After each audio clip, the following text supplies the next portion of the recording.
Hello, welcome back to Life as Life with Lydia. It's yet another exciting episode today, and I can't wait to share with all of you.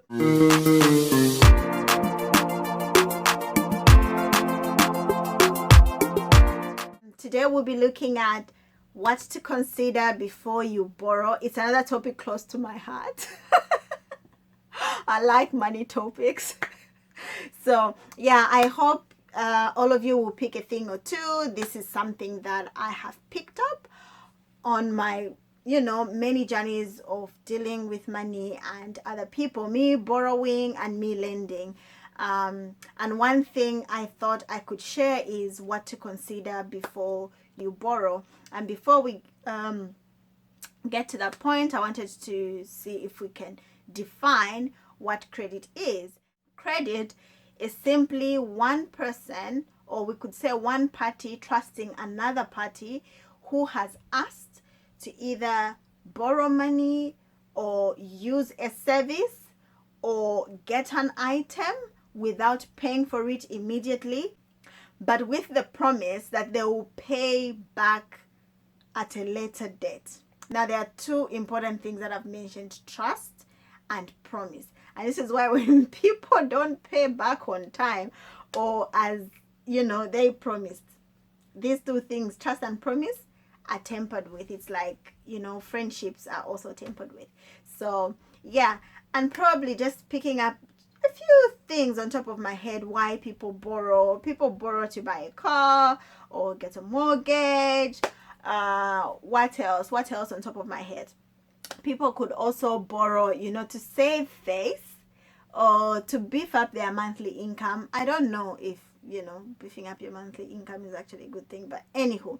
And some people would borrow to, deal with an unplanned emergency. Obviously, there are some emergencies that are planned for, but, sometimes you never know.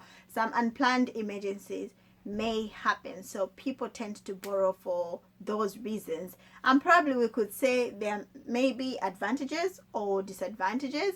And advantages could be, it can sort of be convenient, because then when you have a situation, you're able to deal with it, and it can also help you like spread your costs across a long period of time, which allows you to do other things. So you can be, like for instance, if you get a mortgage, you're paying slowly, but you're able to do other things. Obviously, that's on the brighter side of life. We don't want to talk about anything to do with interest or how long you're going to pay for, because we're talking about the good side. And obviously, when we look at disadvantages, we could see that, borrowing can take away your freedom.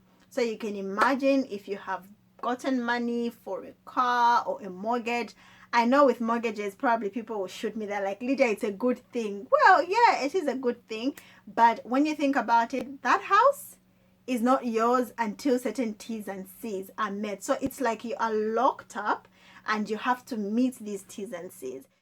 And it can also affect your credit rating.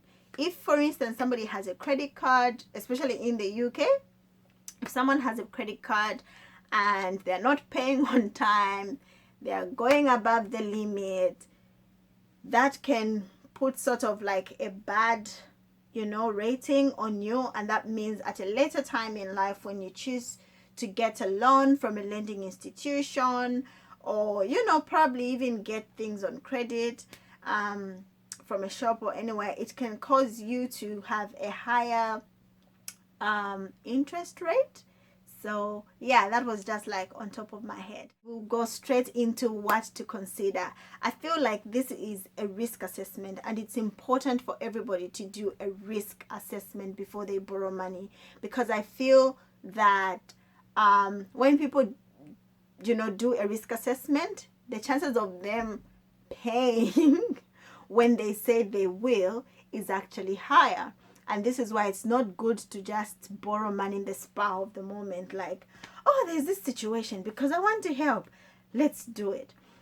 I think you need to have, if you want to borrow for anything, first of all, it has to be reflected in your budget. Okay? Now, if it's not reflecting in your budget, you have to look at, do I really need it? Okay? I know there are times people would say, oh, I'm borrowing for a good cause. A friend has a situation, a family member has a situation. But we also need to reach a point where we learn how to say, no, I'm sorry, I can't. Because sometimes it's like it's guilt, but then you have to work on it yourself. If you're feeling guilty, you have to address that. It's not on other people, it's on you. Because remember, you can get money to help out somebody or get an item to help out somebody, then they go free. You are the one who remains, burdened. The other thing that we have to look at is how much are you going to pay overall. I know when we are getting things on credit or borrowing money, usually as people we are thinking about now, like what is it sorting out now? But you need to realize before you borrow that you are borrowing from your future self. It might look like you're getting money from somebody else, but you're getting money from yourself through another person. But there comes a cost getting money through another person. You're going to pay interest. And you also have to look at how long is it going to take you to pay back this money, because it can affect your cash flow. Okay, it can make your cash flow be limited. Also thinking about how much am I going to pay every month, especially if you have gotten money from a lending institution, sometimes even from a friend, because let's say you've gotten a huge sum of money and you've come up with a plan with your friend, or you'll be paying back maybe monthly or after 2 months and all that. You have to ask yourself, how much am I going to be paying every month? Because you need to know how much you're going to be parting away with. How does it affect your future budget? Okay, because like I've already mentioned, it's you borrowing from your future self. If you have put in your budget that in 2025 you're buying yourself a car and you're saving towards your car, and then you decide, no, I think I want to buy my car in 2020. How does that affect you in the long run? All right. I feel like when we look at different aspects of why we want to borrow, and also asking ourselves if we really need it, and also looking at future changes in life, sort of helps us in also becoming truthful. Remember, I had said in the definition, it's about trust and promise. And I don't think any of us want to be seen as people who are not trustworthy, seen as people who don't keep promises. I don't think any of us want to be labeled like that. And that means you have to always do a risk assessment, even if it's gunpoint. If somebody is asking for something from you, they'll just have to wait. They have to work on your terms. You don't have to work on other people's terms. If somebody is putting you under pressure, you just say, can't she? Please, you can go to another person, because you have to go through a process. Otherwise, you will give somebody else trouble by not paying them back on time. Yes, I had said, also considering future changes. Sometimes, especially when you're getting things like a mortgage, all right, you want to buy a car, you want to buy an expensive car, and you get a huge sum amount of money from a lending institution. You need to look at the prospects of the future. How does the future look like? Obviously, we all don't know. And the fact that we don't know, it shows that we have to be even extra careful when we want to engage in credit, because we don't know. People, especially with this corona, if there's anything that corona has exposed, is that most of us don't save. All right? Most of us live day at a time, and just thinking, yeah, it will sort itself out. And now here people are getting retrenched, and it's so sad because some people have mortgages, the same house that the bank made you feel like it's yours. Now they are like, there are T's and C's there. So you can imagine, like I was saying, it takes away your freedom. There you are thinking it's mine. Yes, it's our house.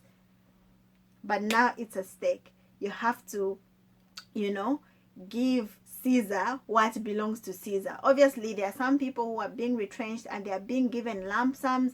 But imagine you have a mortgage, all right? And probably you get enough to clear that off, and then what? You have remained with nothing. So we have to look at all possibilities. Life is so unpredictable, but we can put in measures to say, okay, what of if, let's look at a scenario, if I stop going for work, how do I manage? How do I pay for this loan? How do I manage all these costs? And you find that, it can either put you off, to not put you off, so that you don't borrow. And probably that's what happens to me most of the times when I think about, there are times I'm thinking, okay, borrow money. Then I'm like, okay, so where's that money going to come from? What if this happens? And I remember, like, with my previous job, you go to work, you get paid. You don't go, no money. Now that just made me think a lot. It made me be in a place where I can't just do things anyhow. And sometimes even when attending to emergencies in the family, it meant I have to come back early because, I have already spent so much money and everything. That money needs to be paid back. So I need to go for work. So people have different sort of jobs. But if you know that you have one of those jobs where there isn't security, I mean, even jobs where there is security, things still happen. We don't know. So you have to look at that prospect. Anyway, that's enough from me. And you know what? I am still learning. I'm so happy to hear from all of you. Tell me which other points to consider. But this is what I had to share. Thank you so much for watching, and don't forget to subscribe. Bye bye.